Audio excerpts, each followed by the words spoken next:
Playback. It was the perfect murder. Perfect, that is, so far as the Lothian and Borders police were concerned. The murderer had telephoned in to confess, had then panicked and attempted to flee, only to be caught leaving the scene of the crime. End of story. Except that now he was pleading innocence, pleading, yelling and screaming it. And this worried Detective Inspector John Rebus, worried him all the way from his office to the 4-storey tenement in Leith's trendy dockside area. The tenements here were much as they were in any working-class area of Edinburgh, except that they boasted colour-splashed roller blinds or Chinese-style bamboo affairs at their windows, and their grimy stone facades had been power-cleaned, their doors now boasting intruder-proof intercoms. A far cry from the greasy Venetian blinds and kicked-in passageways of the tenements in Easter Road or Gorgie, or even in nearby parts of Leith itself, the parts the developers were ignoring as yet. The victim had worked as a legal secretary. This much Rebus knew. She had been 24 years old. Her name was Moira Bitter. Rebus smiled at that. It was a guilty smile, but at this hour of the morning any smile he could raise was something of a miracle. He parked in front of the tenement, guided by a uniformed officer who had recognized the badly dented front bumper of Rebus's car. It was rumoured that the dent had come from knocking down too many old ladies, and who was Rebus to deny it? It was the stuff of legend, and it gave him prominence in the fearful eyes of the younger recruits. A curtain twitched in one of the ground-floor windows, and Rebus caught a glimpse of an elderly lady. Every tenement, it seemed, tarted up or not, boasted its elderly lady. Living alone with 1 dog or 4 cats for company, she was her building's eyes and ears. As Rebus entered the hallway, a door opened and the old lady stuck out her head. "He was going to run for it," she whispered. "But the bobby caught him. I saw it. Is the young lass dead? Is that it?" Her lips were pursed in keen horror. Rebus smiled at her, but said nothing. She would know soon enough. Already she seemed to know as much as he did himself. That was the trouble with living in a city the size of a town with a village mentality. He climbed the 4 flights of stairs slowly, listening all the while to the report of the constable, who was leading him inexorably towards the corpse of Moira Bitter. They spoke in an undertone. Stairwell walls had ears. "The call came at about 5 a.m., sir," explained P.C. McManus. "The caller gave his name as John McFarlane and said he'd just murdered his girlfriend. He sounded distressed by all accounts, and I was radioed to investigate. As I arrived, a man was running down the stairs. He seemed in a state of shock." "Shock?" "Sort of disorientated, sir." "Did he say anything?" asked Rebus.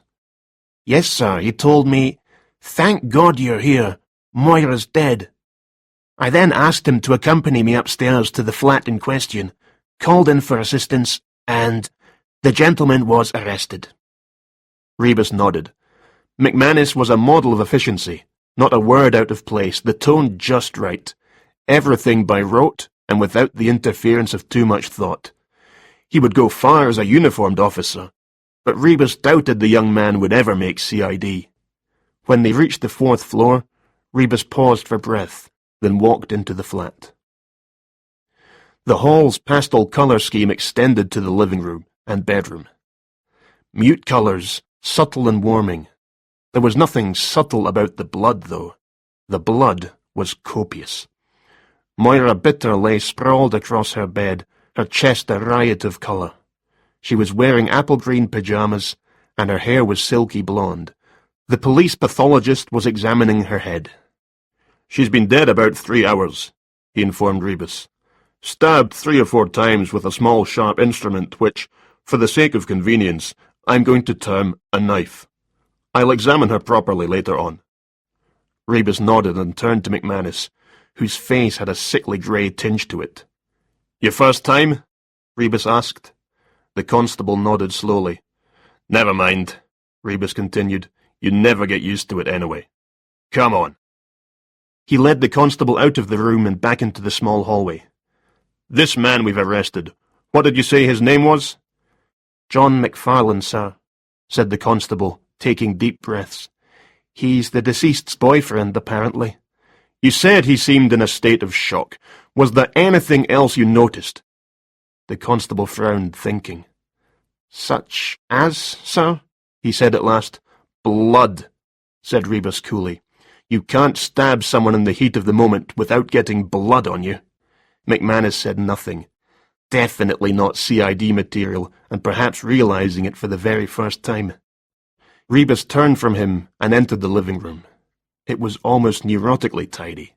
Magazines and newspapers in their rack beside the sofa, a chrome and glass coffee table bearing nothing more than a clean ashtray and a paperback romance. It could have come straight from an ideal home exhibition. No family photographs, no clutter. This was the lair of an individualist. No ties with the past, a present ransacked wholesale from Habitat Next.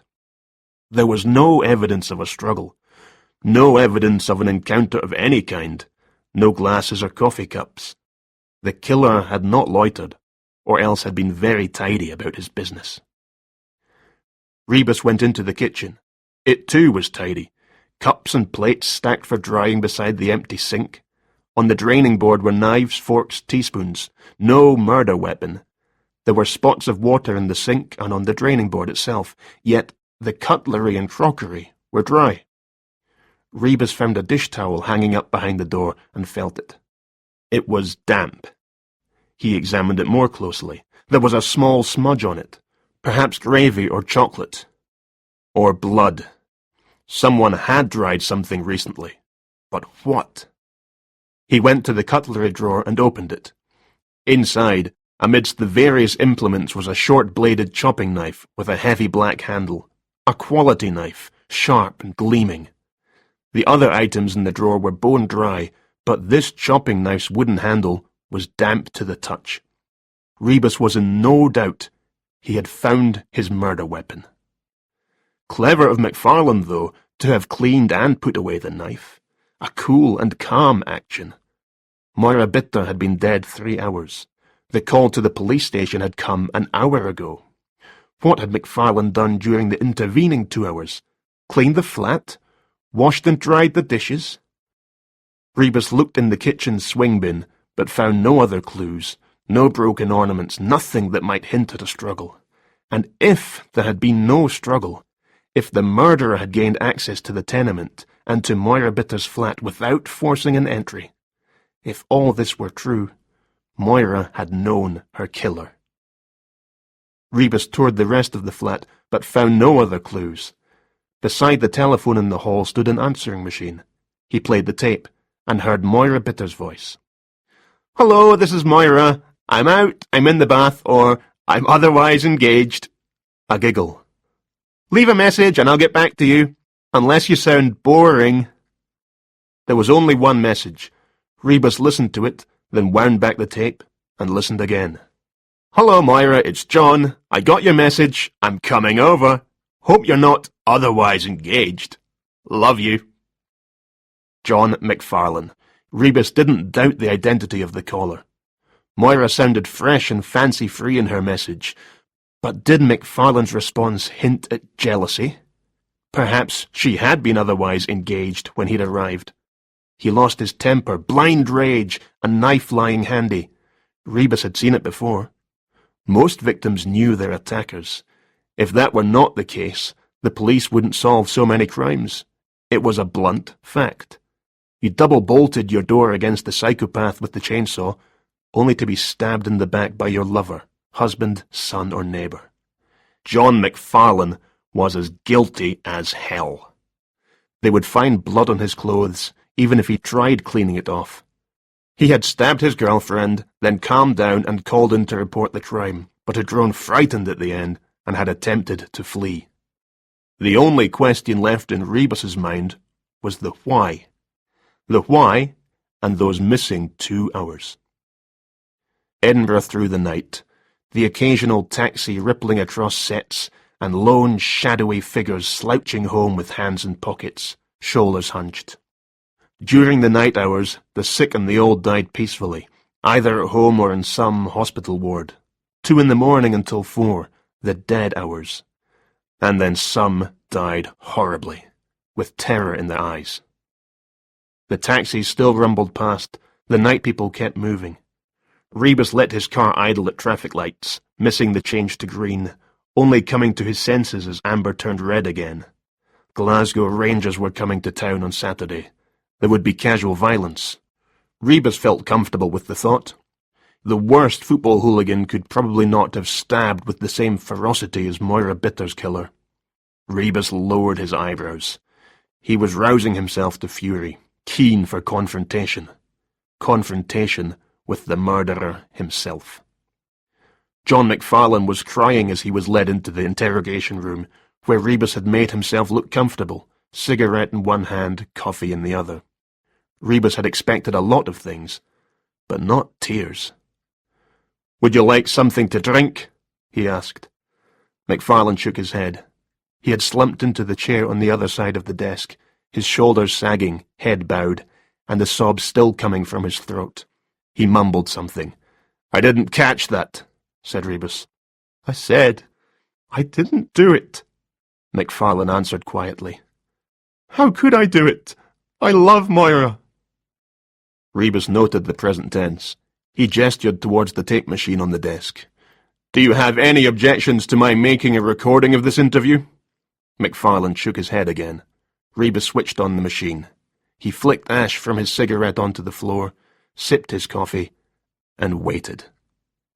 Eventually, McFarlane looked up. His eyes were stinging red. Rebus stared hard into those eyes, but still said nothing.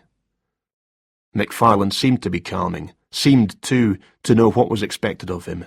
He asked for a cigarette, was given one, and started to speak. "I'd been out in my car, just driving, thinking." Rebus interrupted him. "What time was this?" "Well," said McFarlane, "ever since I left work, I suppose. I'm an architect. There's a competition on just now to design a new art gallery and museum complex in Stirling. Our partnership's going in for it. We were discussing ideas most of the day, you know, brainstorming." He looked up at Rebus again, and Rebus nodded. Brainstorm. Now there was an interesting word.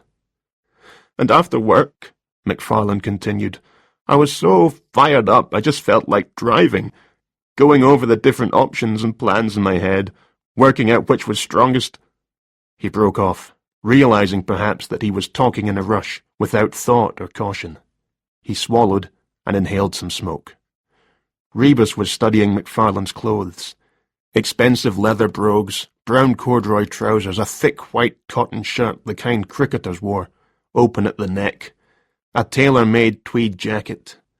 McFarlane's 3 Series BMW was parked in the police garage, being searched. His pockets had been emptied, a Liberty print tie confiscated in case he had ideas about hanging himself. His brogues, too, were without their laces, these having been confiscated along with the tie. Rebus had gone through the belongings. A wallet, not exactly bulging with money, but containing a fair spread of credit cards. There were more cards too in McFarlane's personal organizer.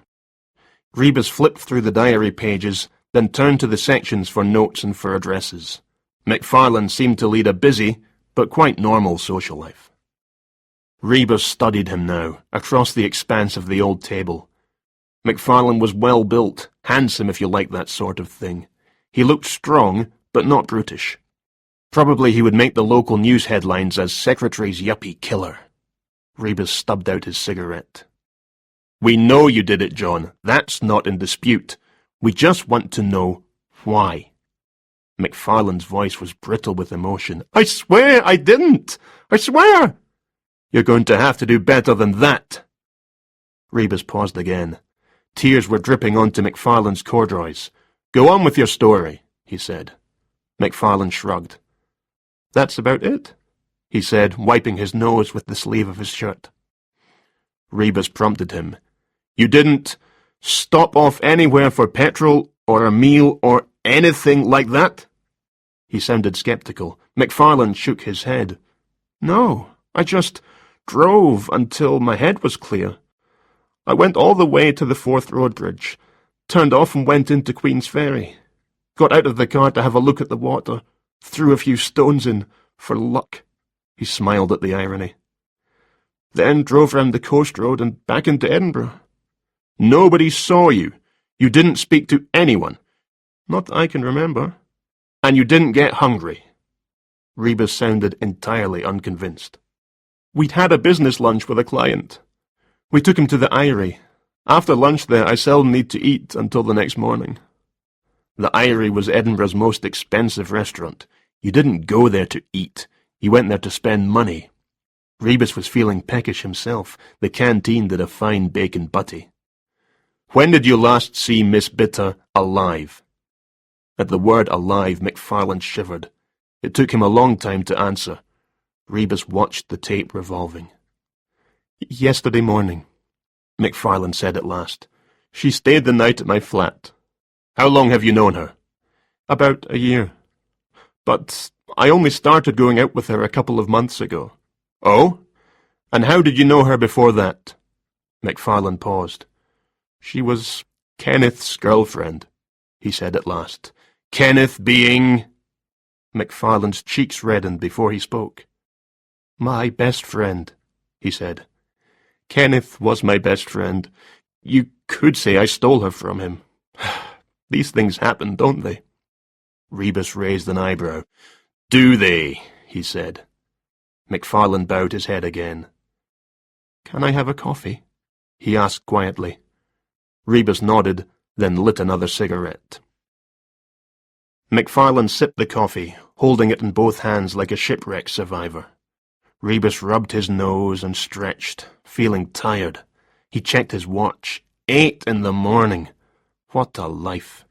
He had eaten 2 bacon rolls, and a string of rind curled across the plate in front of him. McFarlane had refused food, but finished the first cup of coffee in 2 gulps, and gratefully accepted a second. So, Rebus said, you drove back into town. That's right.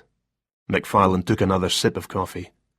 I don't know why, but I decided to check my answering machine for calls. You mean when you got home? McFarlane shook his head. No, from the car.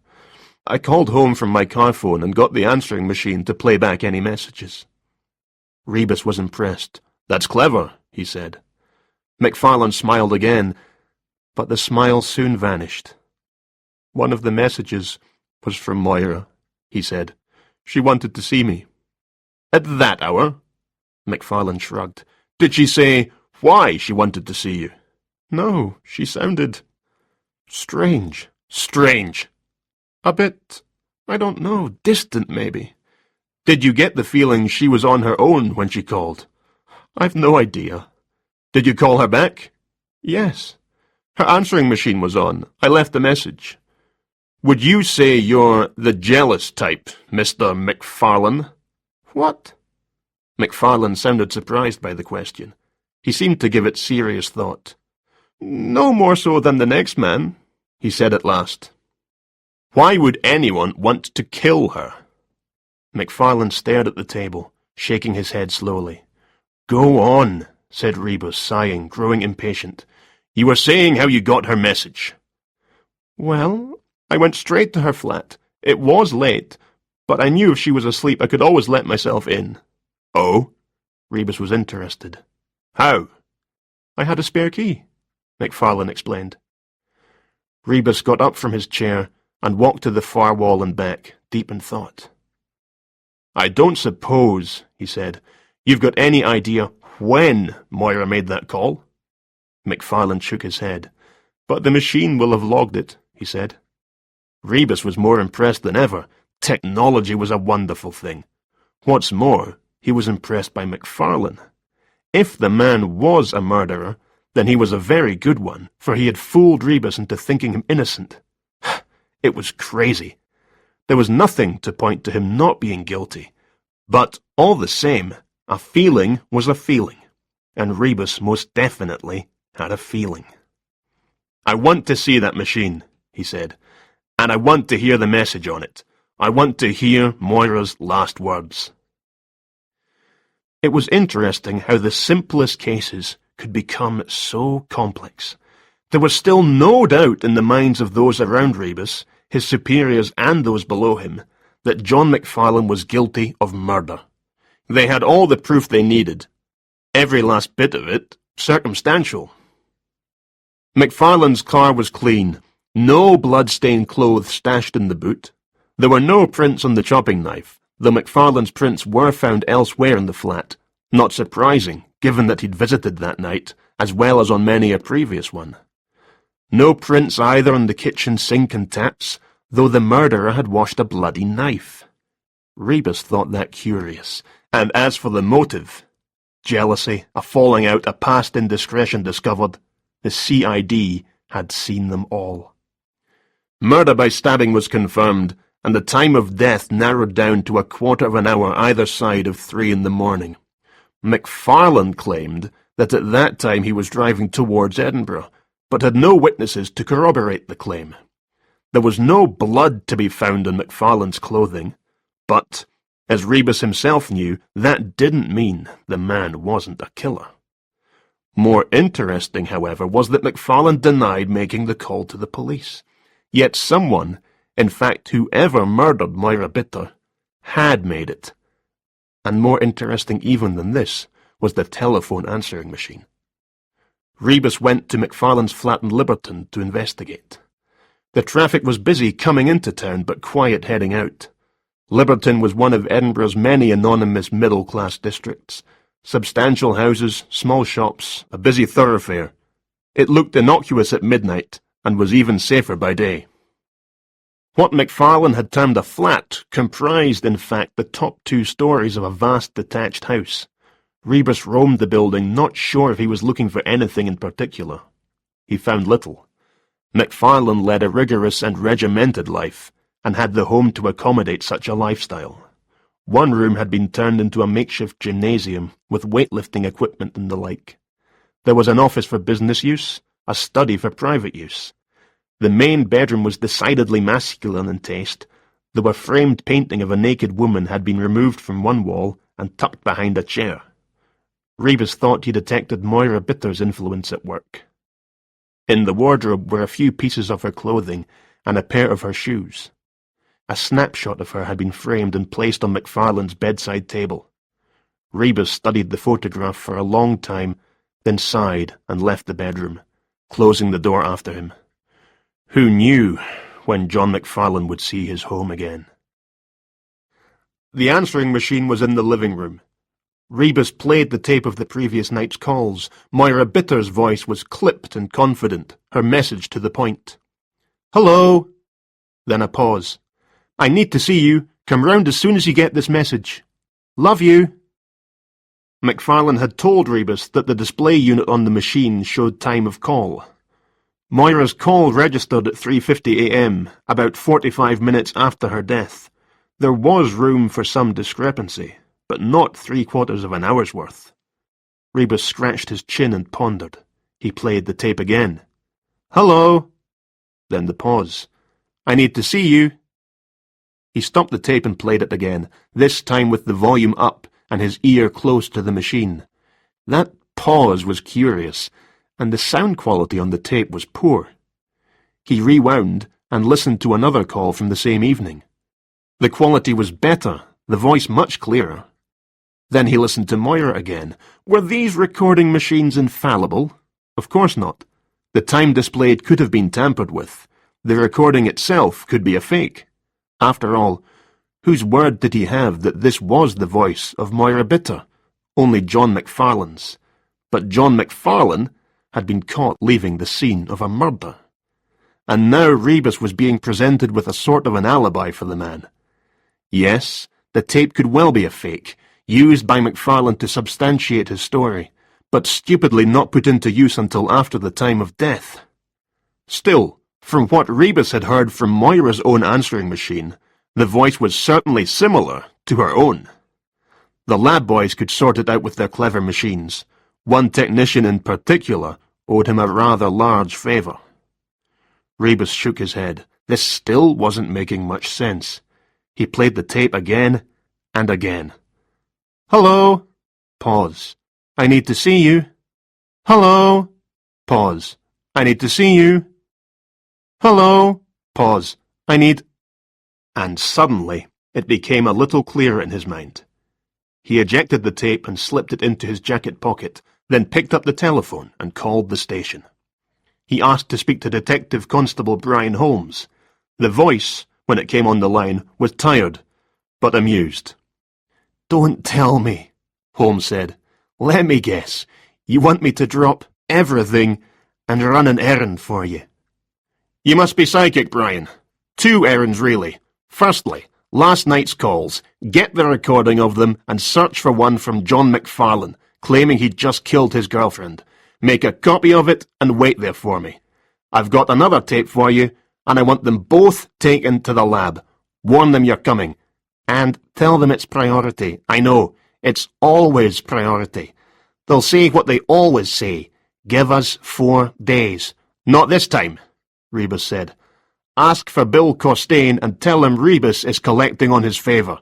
He's to shelve what he's doing. I want a result today, not next week."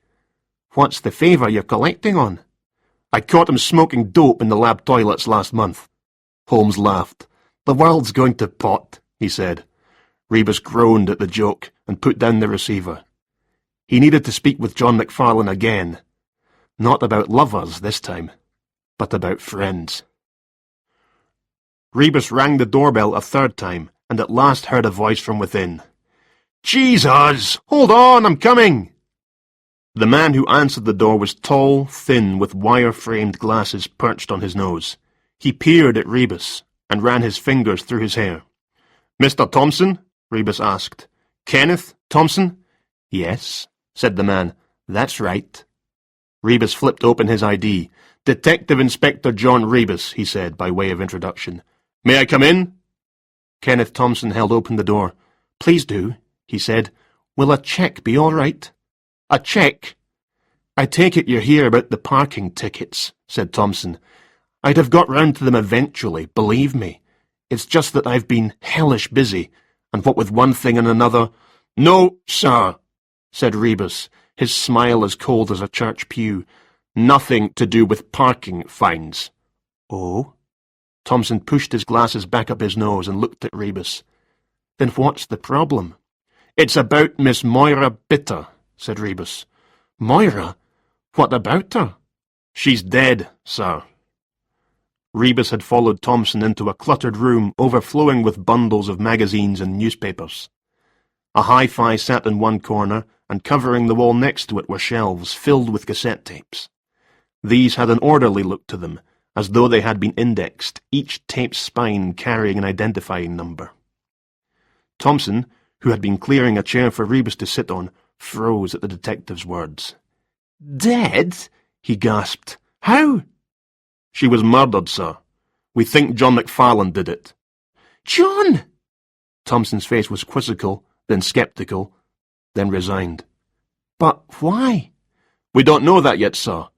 I thought you might be able to help." "Of course, I'll help if I can. Sit down, please." Rebus perched on the chair, while Thompson pushed aside some newspapers and settled himself on the sofa. "You're a writer, I believe," said Rebus. Thompson nodded distractedly. "Yes," he said. "Freelance journalism, food and drink, travel, that sort of thing. Plus the occasional commission to write a book. That's what I'm doing now, actually, writing a book." "Oh? I like books myself. What's it about?" "Don't laugh," said Thompson, "but it's a history of the haggis." "The haggis?" Rebus couldn't disguise a smile in his voice, warmer this time. The church pew had been given a cushion. He cleared his throat noisily, glancing around the room, noting the piles of books leaning precariously against walls, the files and folders and newsprint cuttings. "You must do a lot of research," he said appreciatively. "Sometimes," said Thompson. Then he shook his head. "I still can't believe it. About Moira, I mean. About John." Rebus took out his notebook, more for effect than anything else. "You were Miss Bitter's lover for a while," he stated.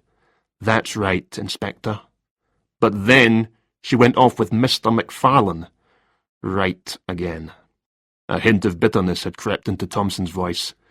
"I was very angry at the time, but I got over it." "Did you still see Miss Bitter?" No. What about Mr. McFarlane? No again. We spoke on the telephone a couple of times. It always seemed to end in a shouting match. We used to be like... Well, it's a cliché, I suppose. But we used to be like brothers. Yes, said Rebus. So Mr. McFarlane told me. Oh? Thompson sounded interested. What else did he say? Not much, really.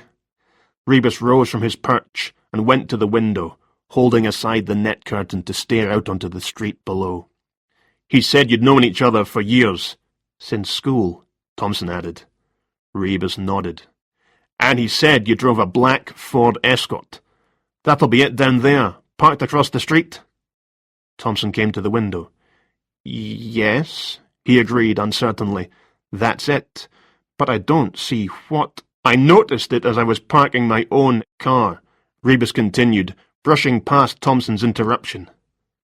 He let the curtain fall and turned back into the room. I notice you've got a car alarm. I suppose you must get a lot of burglaries around here. It's not the most salubrious part of town, Thompson said. Not all writers are like Geoffrey Archer. Did money have anything to do with it? Rebus asked. Thompson paused. With what, Inspector? With Miss Bitter leaving you for Mr. McFarlane. He's not short of a bob or two, is he? Thompson's voice rose perceptibly.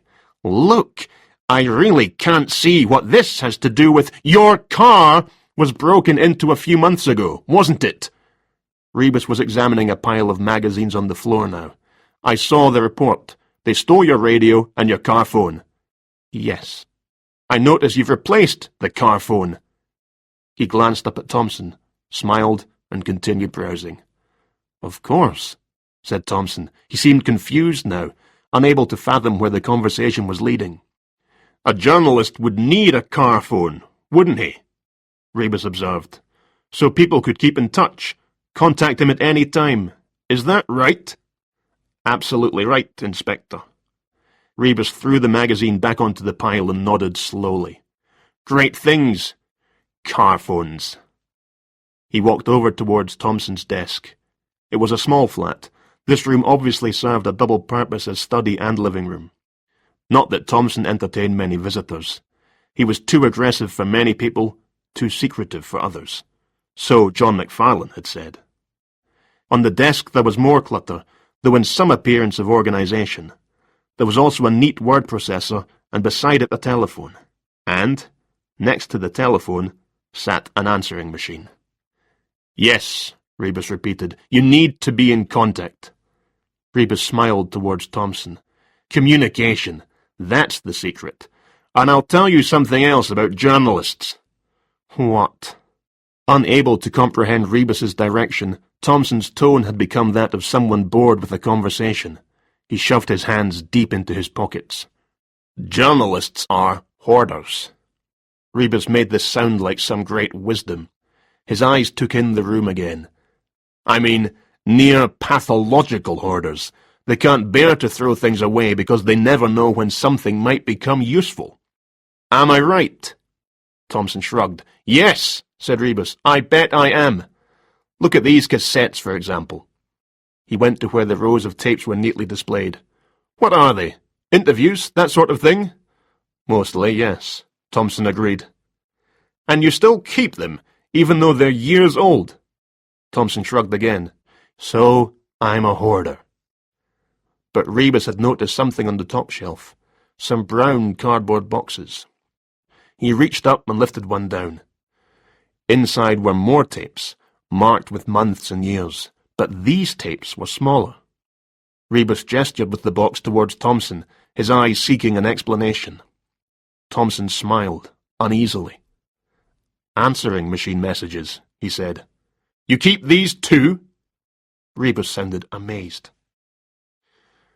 Well, Thompson said, someone may agree to something over the phone, an interview or something, then deny it later. I need them as records of promises made. Rebus nodded, understanding now. He replaced the brown box on its shelf. He still had his back to Thompson when the telephone rang, a sharp, electronic sound. Sorry, Thompson apologized, going to answer it. Not at all. Thompson picked up the receiver. "Hello?"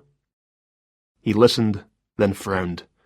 "Of course," he said finally, holding the receiver out towards Rebus. "It's for you, Inspector." Rebus raised a surprised eyebrow and accepted the receiver. It was, as he had known it would be, Detective Constable Holmes. "Okay," Holmes said. "Costain no longer owes you that favour. He's listened to both tapes. He hasn't run all the necessary tests yet, but he's pretty convinced." "Go on." Rebus was looking at Thompson, who was sitting, hands clasping knees on the arm of the chair. "The call we received last night," said Holmes, "the one from John McFarlane admitting to the murder of Moira Bitter, originated from a portable telephone." "Interesting," said Rebus, his eyes on Thompson. "And what about the other one?" "Well, the tape you gave me seems to be twice removed." "What does that mean?" "It means," said Holmes, "that according to Costain, it's not just a recording, it's the recording of a recording." Rebus nodded, satisfied. "Okay, thanks, Brian." He put down the receiver. "Good news or bad?" Thompson asked. "A bit of both," answered Rebus thoughtfully. Thompson had risen to his feet.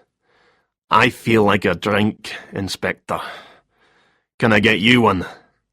"It's a bit early for me, I'm afraid," Rebus said, looking at his watch. It was 11 o'clock, opening time. All right," he said. "Just a small one." "The whiskey's in the kitchen," Thompson explained. "I'll just be a moment." "Fine, sir, fine." Rebus listened as Thompson left the room and headed off towards the kitchen. He stood beside the desk, thinking through what he now knew. Then, hearing Thompson returning from the kitchen, floorboards bending beneath his weight, he picked up the waste paper basket from below the desk and, as Thompson entered the room, proceeded to empty the contents in a heap on the sofa. Thompson stood in the doorway, a glass of whiskey in each hand, dumbstruck. "What on earth are you doing?" he spluttered at last. But Rebus ignored him and started to pick through the now strewn contents of the bin, talking as he searched. "It was pretty close to being foolproof, Mr. Thompson. Let me explain. The killer went to Moira Bitter's flat and talked her into letting him in, despite the late hour. He murdered her quite callously. Let's make no mistake about that. I've never seen so much premeditation in a case before. He cleaned the knife and returned it to its drawer. He was wearing gloves, of course, knowing John McFarlane's fingerprints would be all over the flat, and he cleaned the knife precisely to disguise the fact that he had worn gloves. McFarlane, you see, had not." Thompson took a gulp from one glass, but otherwise seemed rooted to the spot. His eyes had become vacant, as though picturing Rebus's story in his mind. "McFarlane," Rebus continued, still rummaging, "was summoned to Moira's flat. The message did come from her. He knew her voice well enough not to be fooled by someone else's voice. The killer sat outside Moira's flat, sat waiting for McFarlane to arrive. Then the killer made one last call. This one to the police, in the guise of a hysterical McFarlane. We know this last call was made on a car phone. The lab boys are very clever that way. The police are hoarders too, you see, Mr. Thompson. We make recordings of emergency calls made to us. It won't be hard to voice print that call and try to match it to John McFarlane. But it won't be John McFarlane, will it?" Rebus paused for effect. "It'll be you."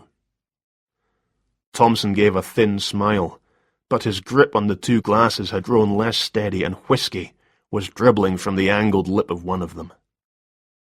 Aha! Rebus had found what he was looking for in the contents of the bin. With a pleased-as-punch grin on his unshaven, sleepless face, he pinched forefinger and thumb together and lifted them for his own and Thompson's inspection. He was holding a tiny sliver of brown recording tape. You see, he continued, the killer had to lure McFarlane to the murder scene. Having killed Moira, he went to his car, as I've said. There, he had his portable telephone and a cassette recorder.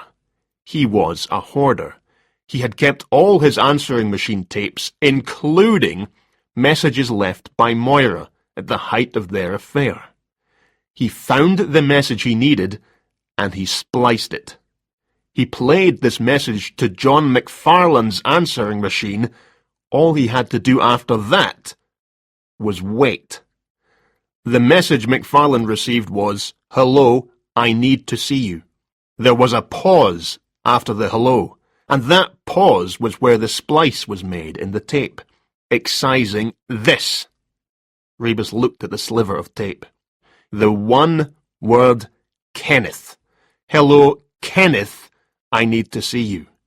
It was Moira Bitter talking to you, Mr. Thompson. Talking to you a long time ago. Thompson hurled both glasses at once, so that they arrowed in towards Rebus, who ducked. The glasses collided above his head, shards raining down on him. Thompson had reached the front door, had hauled it open even, before Rebus was on him, lunging, pushing the younger man forward through the doorway and onto the tenement landing. Thompson's head hit the metal rails with a muted chime, and he let out a single moan before collapsing. Rebus shook himself free of glass, feeling one or two tiny pieces nick him as he brushed a hand across his face. He brought a hand to his nose and inhaled deeply.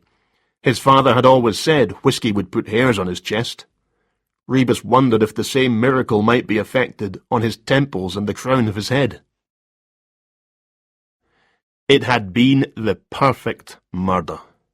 Well, almost. But Kenneth Thompson had reckoned without Rebus's ability actually to believe someone innocent, despite the evidence against him.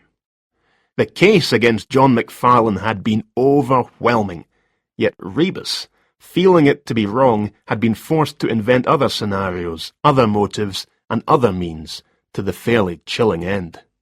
It wasn't enough that Moira had died at the hands of someone she knew. McFarlane had to be implicated in her murder. The killer had been out to tag them both. But it was Moira the killer hated.